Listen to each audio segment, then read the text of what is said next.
नमस्कार, आप देख रहे हैं INS 24/7 डिजिटल। मेरा नाम है सोनल और आज हम बात करेंगे भारतीय राजनीति के एक अहम और दिलचस्प मसले पर। जैसा कि आप जानते हैं कि भारतीय जनता पार्टी जल्द ही अपने नए राष्ट्रीय अध्यक्ष का ऐलान करने वाली है और इस बार चर्चा का विषय ये है कि क्या बीजेपी अपने अगले अध्यक्ष के रूप में एक महिला नेता को चुनने जा रही है। बीजेपी के नए राष्ट्रीय अध्यक्ष का ऐलान जल्द ही होने वाला है। हालांकि इस प्रक्रिया को लेकर कुछ समय और लग सकता है।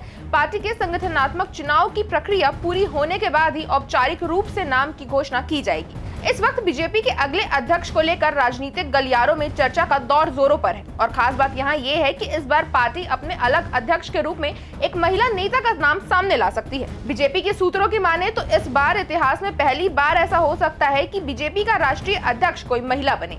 और सिर्फ इतना ही नहीं, इस बार बीजेपी दक्षिण भारत से अपने अगले अध्यक्ष का चुनाव कर सकती है। सूत्रों के अनुसार आंध्र प्रदेश की बीजेपी अध्यक्ष डी पुरंदेश्वरी का नाम सबसे ऊपर आ रहा है। अब आपको बता दें कि पुरंदेश्वरी आंध्र प्रदेश की बीजेपी अध्यक्ष हैं और 2014 में कांग्रेस पार्टी को छोड़कर बीजेपी में शामिल हुई थी।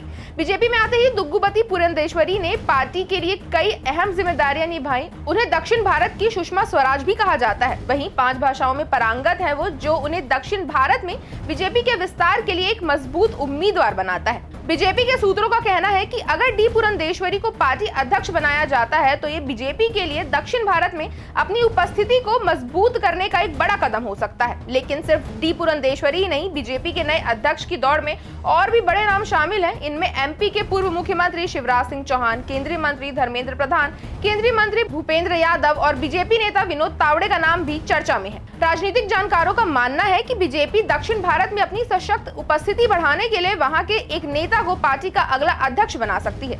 खासकर चुनाव को ध्यान में रखते हुए ये कदम काफी अहम साबित हो सकता है। अब यहाँ एक और जरूरी बात ये है कि बीजेपी के नए राष्ट्रीय अध्यक्ष को चुनने में थोड़ी देर हो सकती है, क्योंकि पार्टी को राज्यों में प्रदेश अध्यक्ष के चुनाव की धीमी गति और 21 से 23 मार्च तक बेंगलुरु में होने वाली RSS की अखिल भारतीय प्रतिनिधि सभा की बैठक के कारण इस प्रक्रिया में कुछ और समय लग सकता है। ऐसे में पूरी प्रक्रिया अप्रैल तक चल सकती है। इससे पहले अटकलें लगाई जा रही थी कि 14 मार्च यानी होली के बाद राष्ट्रीय अध्यक्ष का ऐलान हो सकता है, लेकिन अब ये स्थिति थोड़ी बदलती हुई नजर आ रही है। बीजेपी के लिए ये एक अहम और दिलचस्प मोड़ हो सकता है, क्योंकि पार्टी को आगामी चुनाव में दक्षिण भारत में अपनी स्थिति मजबूत करने की चुनौती है। अगर डी पुरंदेश्वरी को पार्टी अध्यक्ष बनाया जाता है तो ये एक बड़ा और ऐतिहासिक कदम हो सकता है। अब हमें ये देखना होगा कि पार्टी का कौन सा नेता इस दौर में सबसे आगे निकलता है। आपकी इस खबर पर क्या राय है, हमें कमेंट करके जरूर बताएं। अगर आपको ये वीडियो अच्छी लगी हो तो इसे लाइक करें और चैनल को सब्सक्राइब करना ना भूलें।